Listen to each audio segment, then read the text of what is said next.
Why you need to solo travel in your 20s. First, let's just start off with where have I solo traveled to? If you know me, you know that I love traveling and I have been to so many wonderful places and countries, and it's just one of my favorite things to do in life because I love experiencing new cultures and meeting new people and just seeing a world that I have never seen before. Solo traveling is something that I've always wanted to do ever since I could fathom that thought, and the first time that I ended up going solo traveling was last year in 2023 when I was 23 years old, and I went to Europe which is very, very typical for any Aussie to go to Europe as their solo trip. So I travelled Croatia by myself and I did like a week there. I travelled Greece by myself as well for about a week, and I also did a couple of days in Italy by myself, and then I also kind of did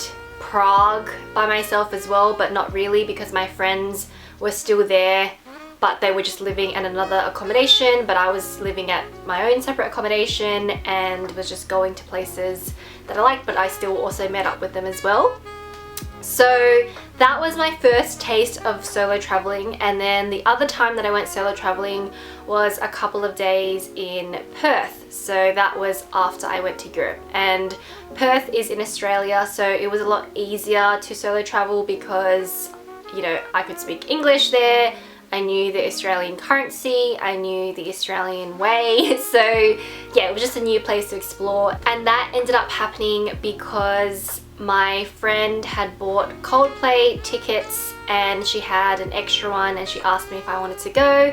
So I flew out to Perth, spent a couple of days by myself, and then she met up with me to go to the Coldplay concert. For Europe, I was going on a 3-month Europe trip, and then I just had a couple of pockets and moments where I was solo traveling. Before I embarked on my solo travel journey, I was a little bit nervous, but I wasn't that nervous because, I don't know, I feel like I had the confidence to be safe. I wasn't really that scared because in my mind Europe was pretty safe and a lot of people go solo traveling there, so I didn't really feel that scared. If I were to solo travel to another place or country, I probably would choose Japan because it's very safe there for women, especially because as a woman you do have to be careful if you're by yourself. Like, share your location with family members and friends.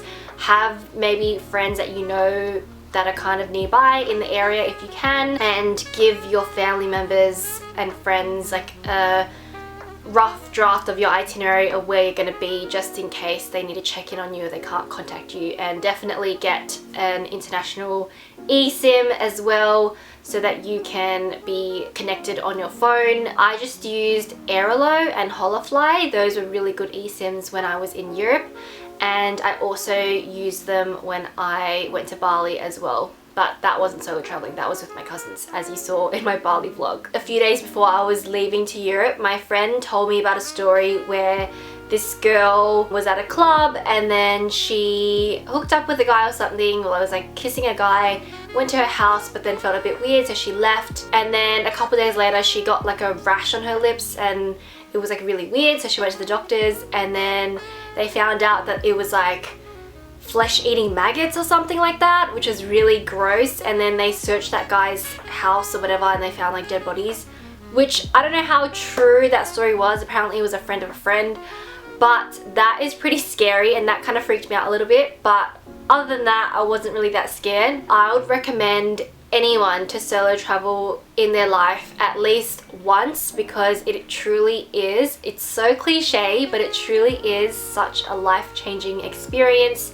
You learn so many different things, it's so enlightening, and the people that you meet is amazing. You're forced to be in a situation where you're forced to go out of your comfort zone. When I was in Croatia, I did a Sail Croatia, which is basically like a cruise kind of thing where they go to different islands in Croatia, and it's a bit of a party cruise. So that was kind of a good taste to get into solo traveling, because even though I was there by myself and I didn't have friends or anything, there were other people on there that were also Australian. I think there was only one person from New Zealand and one person from the US, and most of them were Australian, so they're really easy to get along with. In Croatia, I also stayed in a hostel, which I would really recommend staying in a hostel because it is one of the best places you can meet people to also go out with. It's just really easy to make friends. The people that you meet are so interesting. So for example, I met this German girl that was 18 years old, so a couple of years younger than me,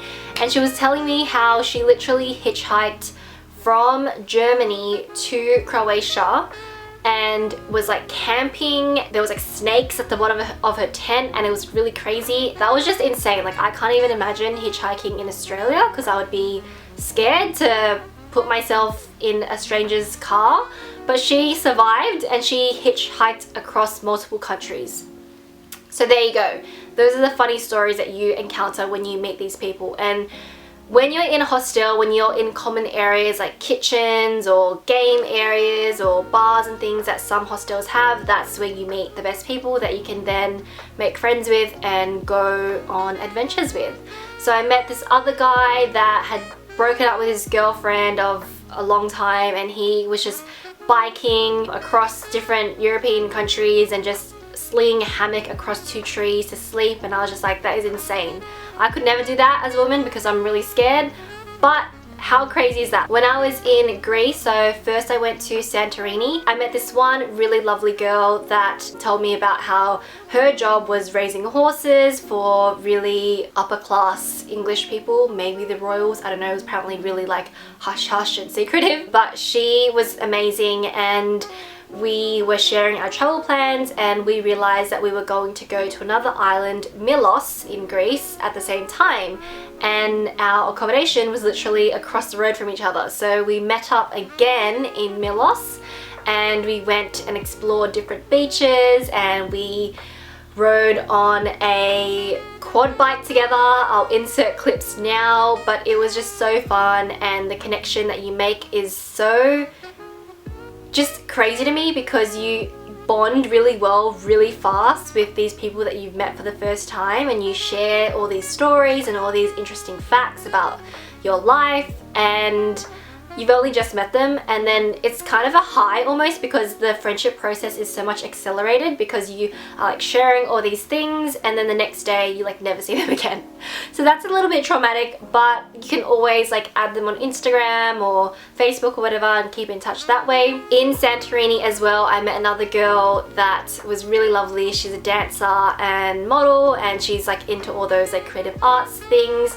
And then later on my trip, literally at the end of my Europe trip, I was going back to London, and I met up with her again because she lived in London, and we went to a comedy club and we had dinner, and it was just so nice just meeting up with people at the start of your trip and then meeting up with them again at the end of your trip. The way that you get pushed out of your comfort zone to meet all these people, and you get to explore places that you might have not even searched up on your itinerary of where to go, is just like insane. You bond over like cooking meals in the hostel room. We made like this really nice pasta with my friends that I made in Croatia, and it was just really cool. When I went to Perth, I didn't stay at a hostel, I stayed at an Airbnb, and that was a different experience altogether. That was more kind of like alone time, just because my friend was going to join me, so I wasn't going to stay in a hostel for like a night. That was more so me just exploring by myself and taking Ubers and things. I probably wouldn't recommend that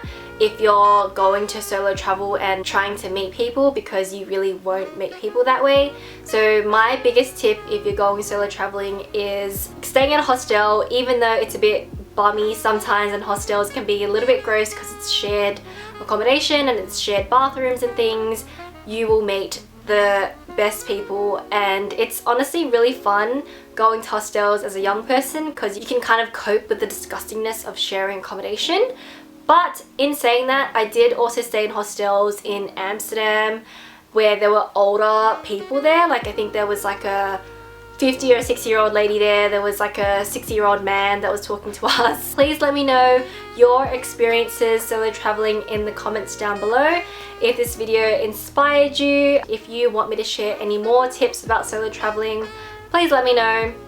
My other tip of staying hostels is locking your bags, putting your stuff in a locker, sleeping with all your valuable items just like under your pillow so that, you know, it doesn't get stolen, and also you can lock your luggage to the bedpost. But usually people in the hostels are quite accommodating and they want to have fun and travel and meet people when they're really nice, so I didn't really have any horror stories of bad people really at the hostels that I stayed in. If you want me to do like a whole video on tips of staying in a hostel, let me know. But yeah, I hope this video convinced you to go solo traveling. I've been recommending it to all my friends. I'll talk to you guys in my next video. Bye!